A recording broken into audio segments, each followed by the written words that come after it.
Hallelujah. स्वागत है आप सबका मेरी भविष्यवाणियों की पुस्तक में।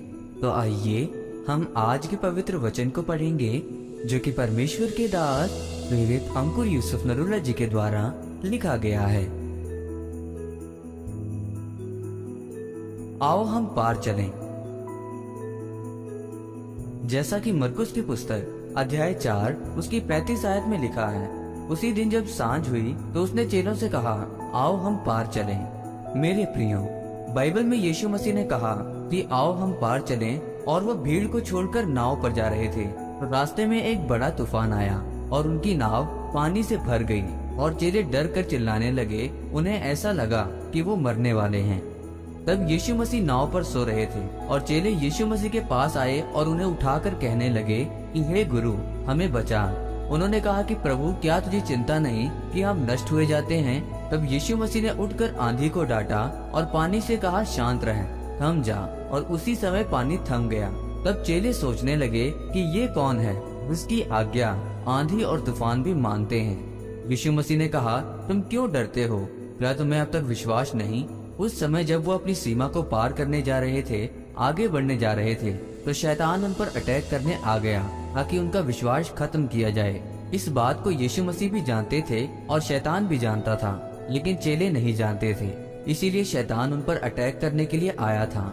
जब यीशु मसीह ने कहा, आओ हम पार चलें, यानी परमेश्वर उन्हें शैतान का राज्य खत्म करने के लिए कह रहे थे, क्योंकि उस पार बहुत सारी दुष्ट आत्माओं से जकड़े हुए को परमेश्वर आजाद करने के लिए जा रहे थे, जो कितने सालों से कब्रिस्तान में रहता था और उसको सांकलों से बांधा जाता था, लेकिन वो उन सांकलों को तोड़ डालता था। वैसे ही मेरे प्रियो, वो श्राप जो आपके परिवार से चलता आ रहा है, तो शैतान को ये मालूम होता है कि आपके श्राप टूटने वाले हैं, आपका कर्जा उतरने वाला है, आपकी आशीषों की सीमाएं बढ़ती जा रही हैं, और इसीलिए वो आपको परीक्षा में डालने की कोशिश करता है। लेकिन चेलों की तरह आप नहीं जानते। लेकिन जब आप उस शैतान के अटैक से बाहर आते हैं, तब आपको पता चलता है कि ये परीक्षा हमारे ऊपर क्यों आई थी, ताकि आप आगे बढ़ सकें। इसीलिए मेरे प्रियो, अगर आप परमेश्वर से आशीषों को लेना चाहते हैं, तो आपको अपने विश्वास में दृढ़ रहना होगा। आपको अपनी चुनौतियों को पार करना होगा और पवित्रताई में चलना होगा। तब आप अगले स्तर पर पहुंचेंगे और जय को प्राप्त करेंगे। आमीन।